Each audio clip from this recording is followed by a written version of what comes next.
అందరికీ వందనాలు. నేటి పద్యం. కలిమి గలవాడు కులమునకు మిండడు, కలిమి లేనివాడు కులమునకు దిగుడు, ఎల్ల కాలము కలిమి అది ఏల ఉండురా నాద బ్రహ్మానంద నారాయణ కవి.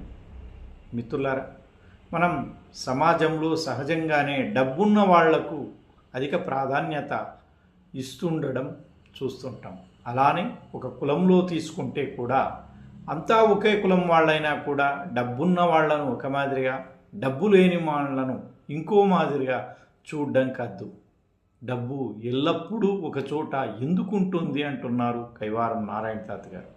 ఈ పద్యం ద్వారా మనం తెలుసుకోవాల్సింది ఏమంటే, డబ్బు కాదు ముఖ్యం, మనిషి తత్వం ముఖ్యమనేది మనం అర్థం చేసుకోవాల్సి ఉంటుంది. ఈయన 17వ శతాబ్దానికి చెందినటువంటి తెలుగు వరకవి యోగి. నేటి చిక్కబళ్ళాపురం జిల్లా కర్ణాటక ప్రాంతానికి చెందినటువంటి వ్యక్తి. రాష్ట్రేతర తెలుగు సాహిత్యం, అలా నేను రాసినటువంటి కొన్ని పాటల కోసం కృష్ణరసం యూట్యూబ్ ఛానల్ని ఫాలో అవ్వండి. అందరికీ వందనాలు. నేను మీ అగరం వసత్, ఓసూరు, తమిళనాడు.